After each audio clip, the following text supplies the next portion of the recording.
All rise, veuillez vous lever.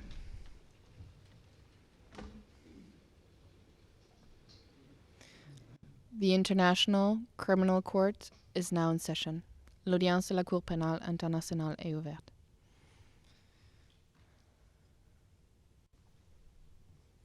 Please be seated. Veuillez vous asseoir.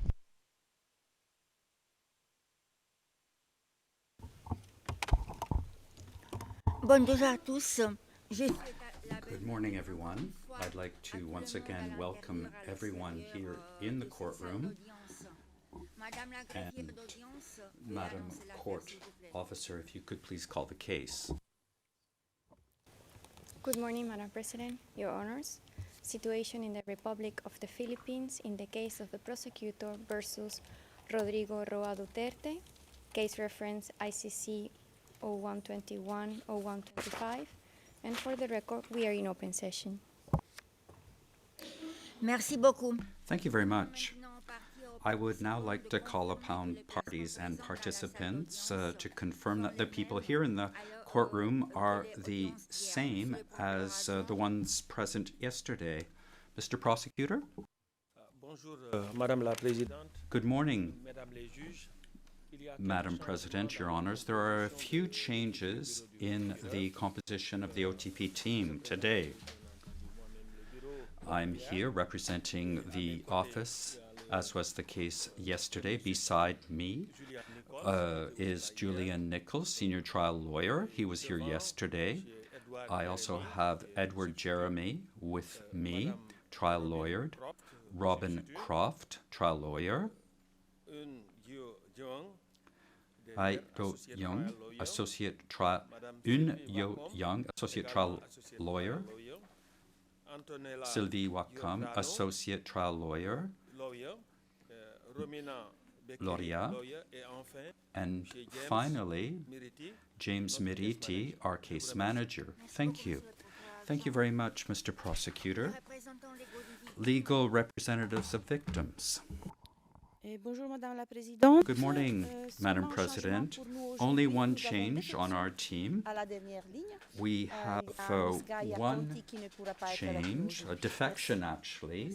One of our team members could not be with us, actually. Good morning, Madam President. Good morning, Your Honours. We are exactly the same composition today, and we are once again ably assisted and supported by our Filipino colleagues in the gallery. Merci beaucoup. Thank you very much. Now,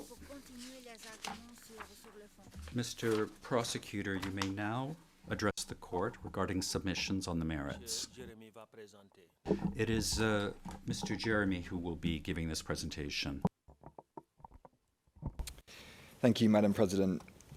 Your Honours, dear colleagues, my name is Edward Jeremy, and over the next 45 minutes or so, I will focus on some of the evidence that demonstrates Mr. Duterte's responsibility for the crimes charged in counts 2 and 3. My presentation will comprise two parts. Part 1 will focus on the crimes charged in count 2, and as you know, this count relates to the murders of 14 so-called high-value targets. And part 2 will focus on examples of crimes charged in count 3. And this count relates to murders and attempted murders of 45 victims in the course of barangay or neighborhood clearance operations. First, Your Honours, a brief introduction. As Mr. Nichols made clear yesterday, Mr. Duterte campaigned for the presidency that, on the basis that, if elected, he would implement his Davao model of killing on a national scale. And once sworn in as president of the Philippines on the 30th of June 2016, this is exactly what he did. One insider witness explained what applying the Davao model nationwide meant in practice, and this is tab 49. As we see on our screens, evidence channel 2, this witness stated, quote, "It means that he wants to apply how Davao addresses the drug problem in a national scope, the whole country. It means that zero tolerance on drugs. And what I understood is that we have to eliminate, neutralize drug pushers, just as in Davao." And as we've heard, this Davao model also included the payments of rewards for such killings. And as president, Mr. Duterte expanded and replicated this Davao model across the Philippines, working together with many of the same people, his co-perpetrators, following the same plan, and using the same methods. On becoming president, Mr. Duterte appointed his co-perpetrators from Davao, a number of whom Mr. Nichols introduced yesterday, to senior positions in the police and the government. And in these high-level positions, Mr. Duterte and his co-perpetrators had authority over thousands of state personnel, including those that formed the national network that the co-perpetrators used to carry out the charged crimes, as Ms. Croft will shortly describe in more detail. And, Your Honours, central to this plan to carry out the charged crimes was the formal national anti-illegal drugs campaign in the Philippines. And this campaign was launched through a document titled Command Memorandum Circular number 16, 2016. This was issued by newly appointed PNP Chief Ronald De La Rosa on the 1st of July 2016, the first full day of Mr. Duterte's presidency. On our screens, we see the first and last page of this document, and this is tab 112 of our binder. We see that the subject is, quote, PNP Anti-Illegal Drugs Campaign Plan, Project Double Barrel. And we see it is dated the 1st of July 2016. On the first page, there are a series of supporting references for this memorandum. And the first foundational reference is the, quote, pronouncement of President Rodrigo R. Duterte to get rid of illegal drugs during the first 6 months of his term. And yesterday we heard multiple examples of the violent nature of those pronouncements and speeches. If we focus on the last page of this document, page 18, we see that the distribution list comprised the highest levels of law enforcement in the Philippines. And on the right side, we see it signed by Ronald M. De La Rosa, Philippine National Police, the PNP. And Your Honours, we'll look now at some parts of this document which essentially sets out general guidelines for the implementation of this project Double Barrel. Focusing first on the execution of this project Double Barrel, we see on in paragraph 5, now on our screens, as follows. The PNP intends to equally address illegal drug problems in the barangays and at the same time pursue the neutralization of illegal drug personalities, as well as the backbone of illegal drugs network operating in the country. And Your Honours will note the use of this word neutralization. While on its face, this word may be open to interpretation, insider witnesses provide evidence that within law enforcement within the Netherlands, within the Philippines, to neutralize meant to kill. And notably, one insider witness explained the significance of the use of this word neutralize in this command memorandum, and that's tab 54. And the witness stated as follows, quote, they used the word neutralize to emphasize the kill order of President Duterte, because that is the promise of President Duterte even before the campaign. And, Your Honours, the sprinkling of references to human rights in this document should be viewed in this context. Moving on to the concept of operations, this is set out on page 3 of this memorandum as follows, quote, "The PMP Anti-Illegal Drugs Campaign Plan, Project Double Barrel, will be conducted in a two-pronged approach, namely Project Tokang and Project HVT. The first prong or barrel, Project Tokang, focused on the clearance of the drug-affected barangays. And this relates to count 3, which I'll discuss shortly in the second part of my presentation. The second barrel, which relates to count 2, was Project HVT, or High Value Target, which I will focus on now. Turning to page 6 of this document, we read as follows. Project HVT is a massive and reinvigorated conduct of anti-illegal drugs operations, targeting illegal drugs personalities and drug syndicates. And as your honours are aware, it was in the course of this project HVT that the prosecution alleges the 14 victims of count 2 were murdered.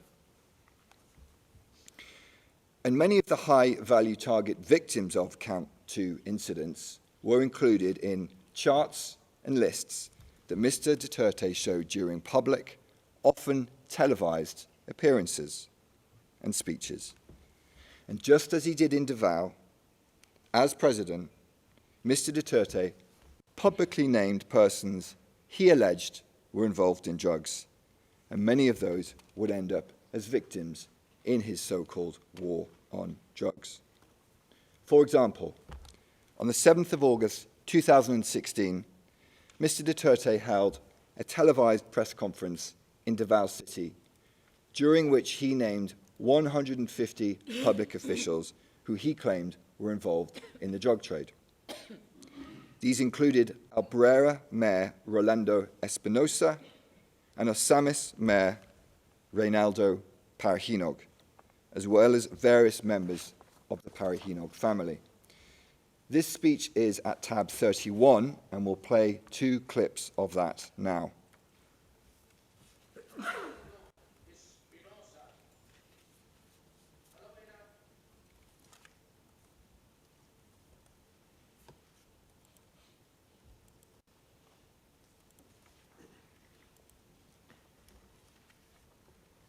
Reynaldo Parahinog, alias Andong, the mayor of Osamis City. Nova Princess Parahinog Chavez used to be the wife of, I think, Colangco.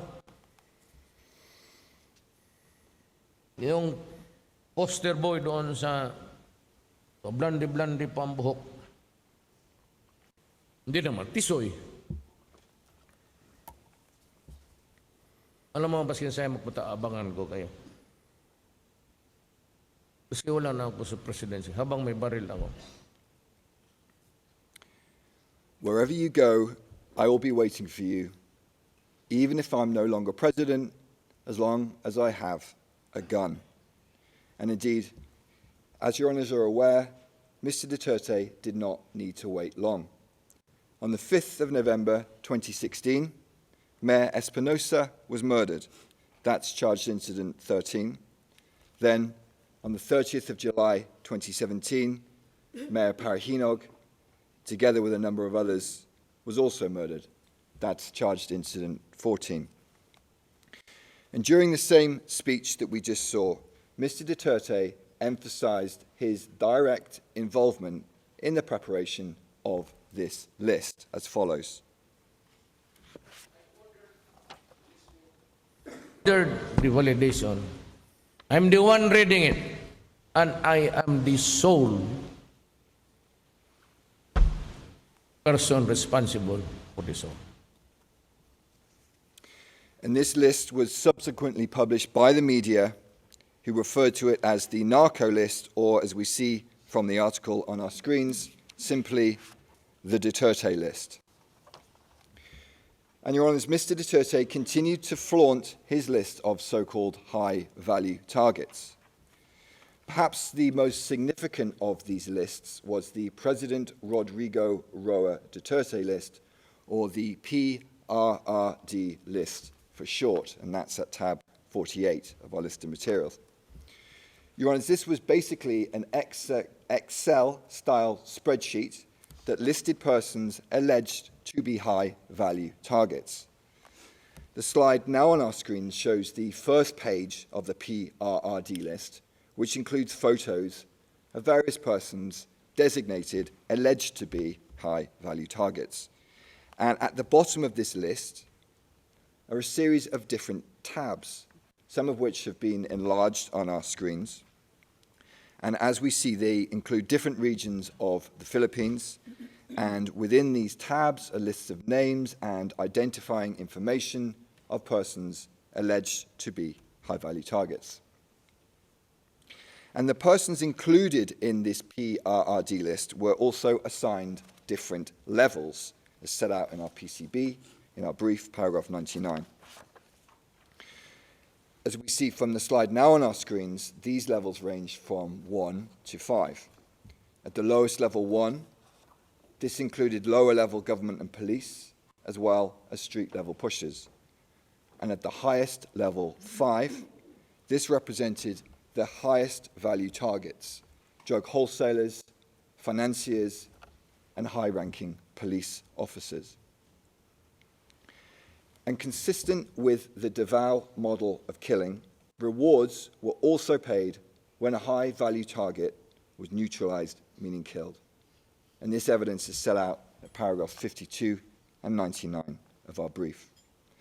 And these rewards were not part of the regular PNP budget, but were provided by Mr. Duterte, who also publicly offered perpetrators rewards for killing.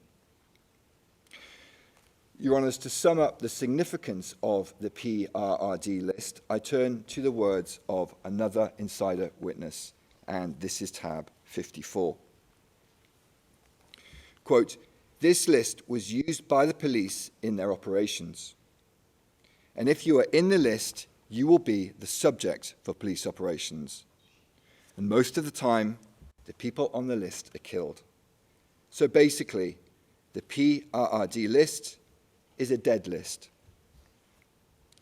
And Mr. Duterte publicly paraded this PRRD list on multiple occasions. For example, during another televised speech on the 2nd of February 2017, tab 111, he stated the following. This is the drug industry of the Philippines.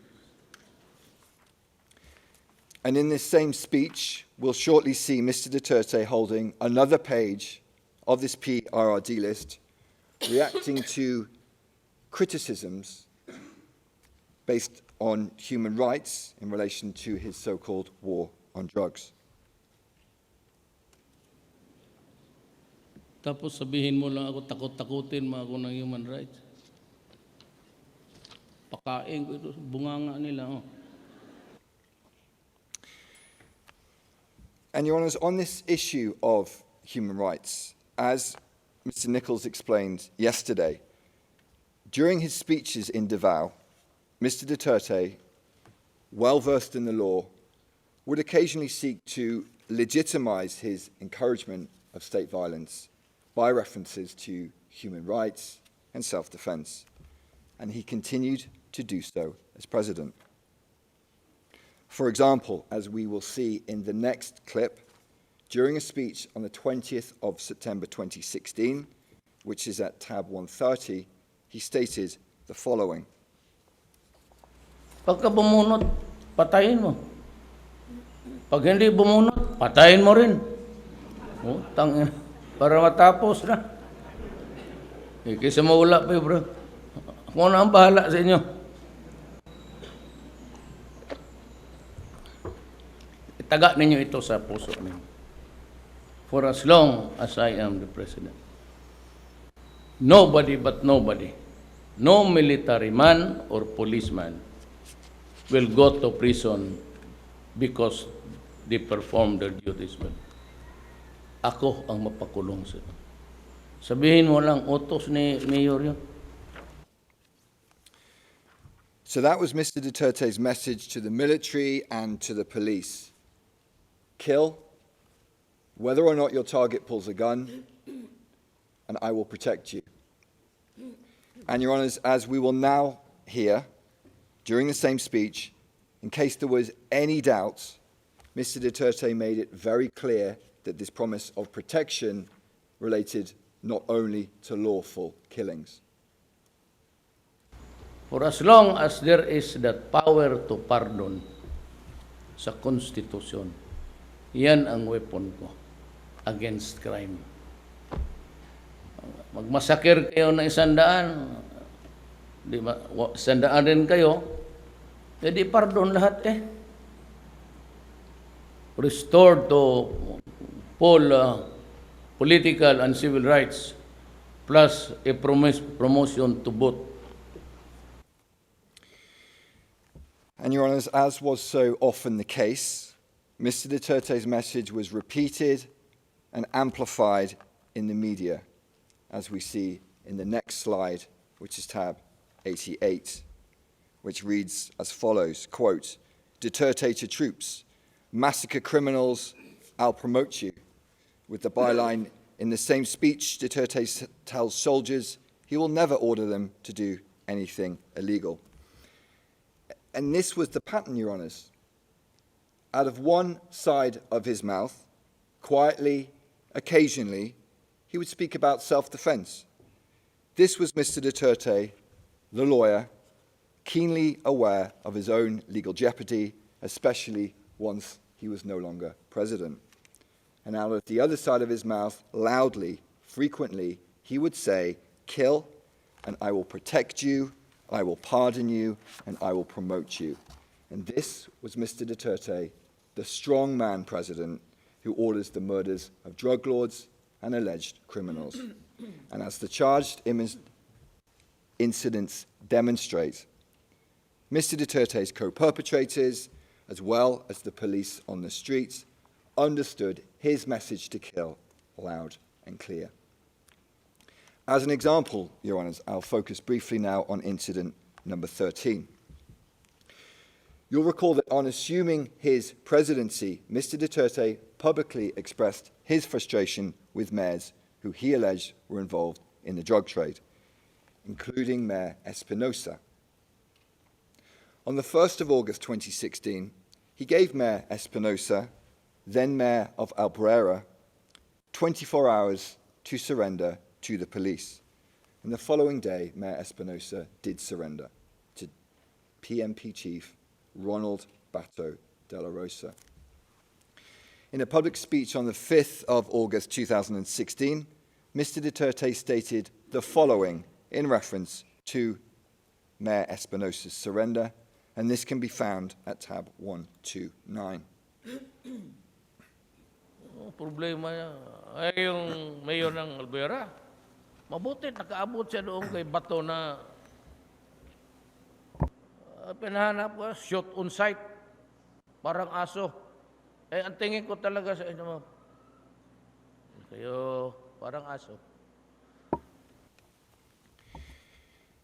And on around the 5th of November 2016, a few months after Mr. Duterte had him tracked down like a dog, Rolando Espinosa was murdered while in detention in Leyte Provincial Jail, together with another man, Raul Yap. According to the PMP's official narrative of this incident, there was a shootout between Espinosa and Yap and officers who attempted to serve search warrants on them while in prison. By contrast, the evidence demonstrates, as set out in paragraphs 107 to 110 of our brief, that these men were murdered in their prison cells in a coordinated operation involving various state agents. CCTV was disabled, guns were planted in their cells, rewards were paid. And as we see on the slide now on our screens, tab 48 of our list of materials, both Mr. Espinosa and Mr. Yap were included in the PRRD list, amongst other individuals whose names have been blurred by the prosecution. Rolando Espinosa in the upper row is recorded as a mayor and alleged to be a drug lord, indicated as level 4. And Raul Yap in the lower row is also alleged to be a drug lord, listed as level 3. The arrest of both men is noted, and this is shown on the right side. Then separately, it is noted that they were neutralized. And in a further indication that to neutralize meant to kill, as we see here, it is only on the date of their death, the 5th of November 2016, that they were noted as neutralized. Additionally, in the tab of the PRRD spreadsheet labeled high-value targets, now visible on our screens, there is a photo of Mayor Espinosa. He's the person in the yellow T-shirt in the second row on the far right side. As you can see from the enlarged photo, he's been crossed out in red, which, as a witness confirmed, indicates that he had been killed. And if your honours look closely at this list, you'll see it appears to be the same list that Mr. Duterte held during a speech on the 2nd of February 2017. And for reference, these are tabs 48 and 111. And your honours, following these murders, Mr. Duterte continued his public threats. For example, on the 9th of February 2017, he stated publicly that mayors involved in illegal drugs should resign or face death. We'll play an extract of this speech, which is at tab 132 now. Tatawagin ko yung mga mayors, ilak ko, no, kami-kami lang. Sabihin ko talaga sa kanila. Ayun, ganun kakapal yung pinakita ko sa inyo.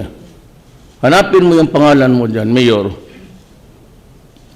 Tangina, pag nandyan yung pangalan mo, may problema pa. Talagang papatayin kita.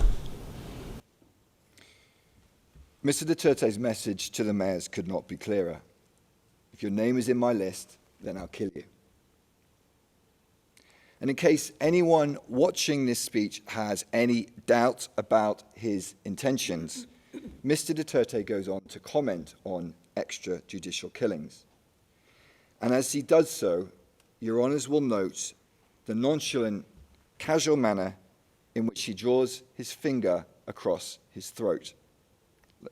Let's play the video. Wala akong ako talaga ang wala akong maipagyabang. Kaya ginadaan ko na lang sa extrajudicial killing. And in this opulent, gilded presentation room, the officials laugh along with their president while he boasts about his skills in extrajudicial killing. And outside, on the streets of the Philippines, the bodies pile up. The evidence from one data set shows that as at the date of this speech, 9th of January 2017, almost 1,500 people had been killed in Mr. Duterte's so-called war on drugs.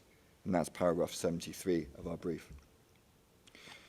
A few months later, in an April 2017 speech, which I won't play, but is a tab 134.2, Mr. Duterte called the deceased Espinosa a, quote, son of a bitch, and after citing multiple allegations of murders by the police, he said he would pardon and reinstate any convicted police officer with a, quote, promotion to ranks higher, end quote. Your Honours, I move now to the second part of my presentation, the murders and attempted murders committed during the barangay clearance operations. And these operations were covered by the first barrel of Project Tokang, which we looked at earlier. We'll briefly return to this document, CMC 16/2016, and the overview of the two barrels. As the slide on our screen shows, the stated aim of Project Tokang, just focusing on the first sentence, was, quote, accelerating the drive against illegal drugs in affected barangays, end quote. And in practice, Your Honours, this meant murdering some of the most vulnerable members of Filipino society. As witnesses stated, the poor were often targeted because they were the ones least likely to file complaints against the police. To quote one witness on our next slide, he stated, "It was said that the ones that we had to do the Tokang operation on had to be poor. Those who do not have the means to file a complaint or to complain."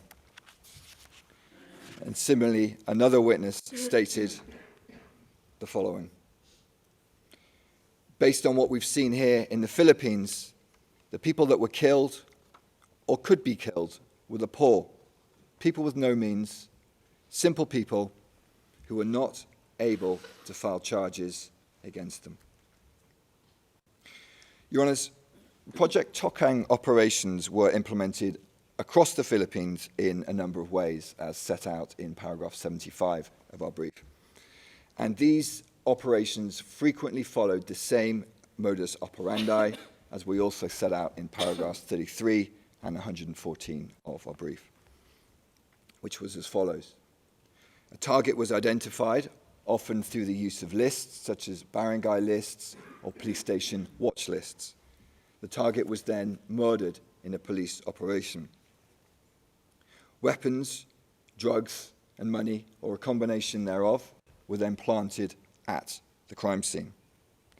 And then the police reports were repeatedly falsified to legitimate the operations as acts of self-defense. And in this context, as witnesses explain, the police often used the term nanlaban, which translates to fighting back, to describe incidents in which they supposedly shot a victim in self-defense. And these reports were often almost identical. In essence, copy-paste reports in which victims were frequently blamed for their own deaths. And finally, unofficial rewards were paid. Your Honours, I'll briefly focus on a few of the Count 3 incidents to illustrate this pattern. On the day of his inauguration, the 30th of June 2016, then President Duterte held a speech in Tondo, Manila, and he directly addressed the public present, including, as we will see, women and children. For reference, this is tab 127. Let's please play the clip. Ako po'y galit. Pati yung mga pulis dito sa Maynila nakasabit sa droga. Ako po'y nakikiusap, wag ho kayong pumasok dyan kasi papatayin ko talaga kayo. As we see, Mr. Duterte's message was clear. Stay away from drugs, or I will kill you. And the killing in Tondo began almost immediately following this speech, as we set out in our brief, paragraphs 100 to 101. I'll focus now on, and Tondo is visible on our screens. I'll focus now on incident 23, which also took place in Tondo, on or about the night of the 4th to the 5th of October 2016. As your Honours are aware, the alleged victim of this incident 23 was Benjamin Vizda. And we'll shortly see a video which shows Mr. Vizda just before midnight in a vest, in handcuffs, forced onto a motorbike between two police officers and driven away. And this is tab 76, and we'll play the video now.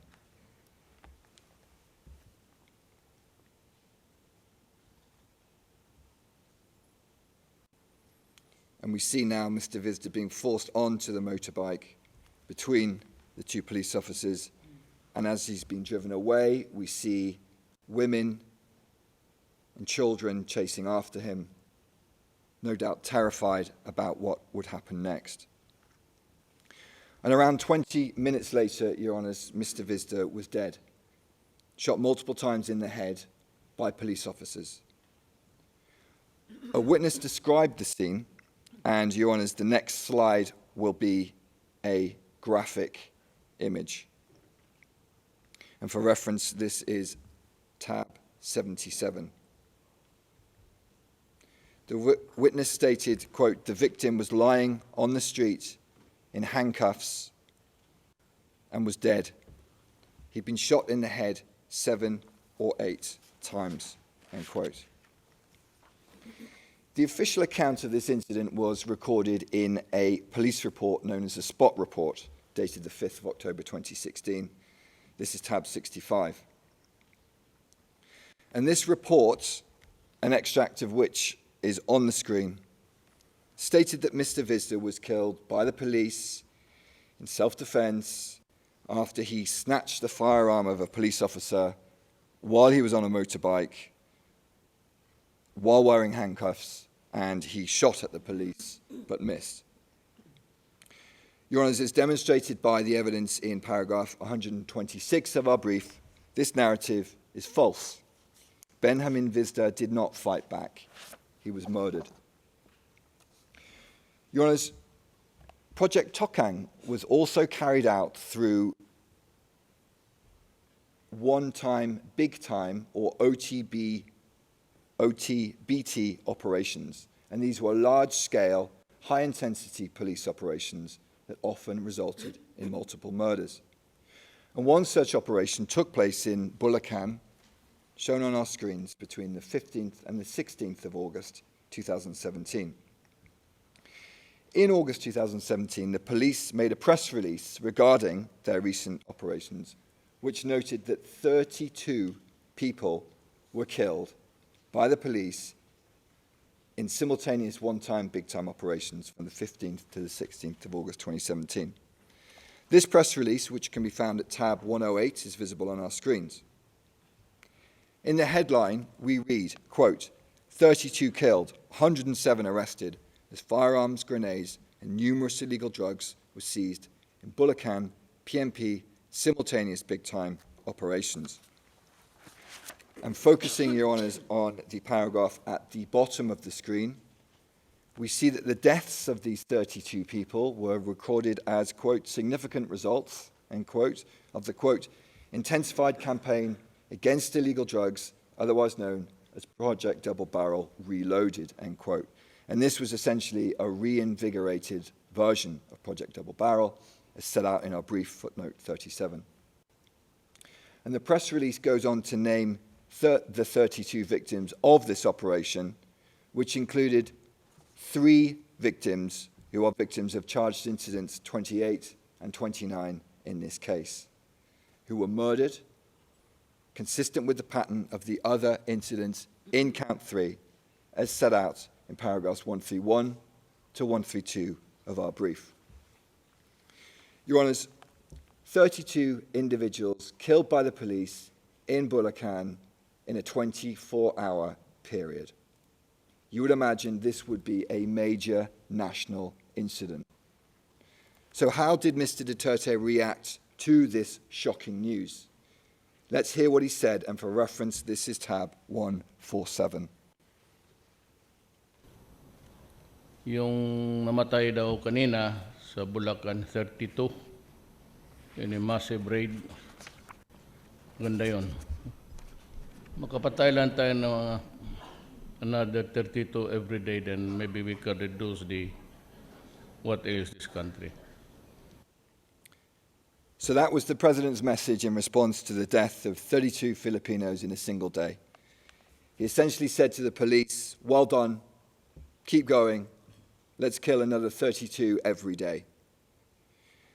And, Your Honours, in this context, as you would expect, the killings went on and on. This phase of one-time, big-time operations continued until around the 18th of August 2017, resulting in many more deaths. As one witness stated, quote, it was hunting season, a killing spree, end quote. And that's at tab 77. And on the evening of the 16th of August, in the midst of this killing spree, perhaps at the same time as Mr. Duterte's speech in Bulacan, a 17-year-old child named Kian de los Santos was murdered in Bulacan, the location of which is marked on our screens. And this is charged incident 30. As usual, the police claimed that Kian de los Santos shot at them and they were forced to shoot him dead in self-defense. Another victim blamed for his death. As set out in our brief, paragraph 133, this account is contradicted by CCTV footage showing police dragging the child across the ground, and other evidence shows that after pleading for his life, he was shot twice in the head. And the next slide is a graphic image, Your Honours, and that's tab 151. On our screens, we see the tragic image of the body of the 17-year-old child, Kian de los Santos.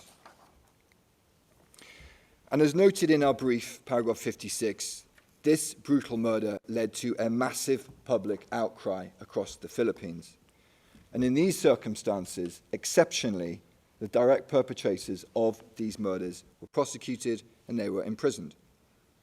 And in the face of this public outcry, Mr. Duterte was forced to temporarily withdraw police from drug operations from the 10th of October to the 4th of December 2017. And this led to a reduction in the frequency of killings. In announcing this temporary withdrawal, Mr. Duterte sarcastically stated that he hoped that this would satisfy, quote, bleeding hearts and the media, end quote. And in this way, he publicly communicated that this was not a genuine effort to prevent crime, but rather a temporary attempt to placate public criticism. And less than 2 months later, Mr. Duterte decided to once again scale up operations. He ordered the PNP back into the campaign, and the killings once again intensified. And, Your Honours, regrettably, children continued to be the victims of these killings. Your Honours will recall that at the very start of his presidency, Mr. Duterte gave a speech in Tondo, and we saw a part of it earlier. This is tab 127 on our list of materials, and we'll watch another portion of that speech now. Yung mga adik ho dyan, kayo na lang ho ang pumatay. Kung anak niya, ikaw ang pumatay. Kung anak niyang adik, kayo ang pumatay para hindi masyado masakit.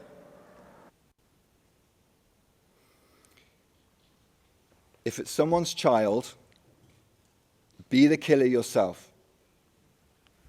If someone's child is the addict, then you be the one to kill. Your Honours, it's worth pausing here, taking a step back and reflecting on what we are seeing and what we are hearing. This is the President of the Philippines, the Commander-in-Chief, the most powerful man in the Philippines. He's pointing directly at the crowd, and he is telling them to kill someone else's child.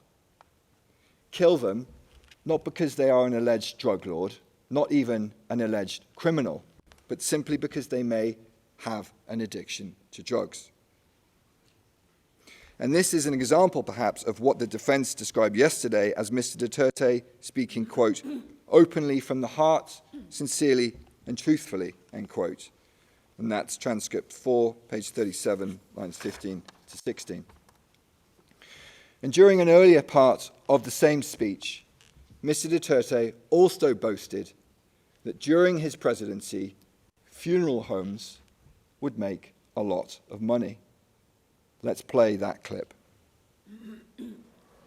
Sabihin ko sa inyo, itong mga panahon nitong mga araw na dadating, kung may punerarya ho kayo, kikita kayo ng husto.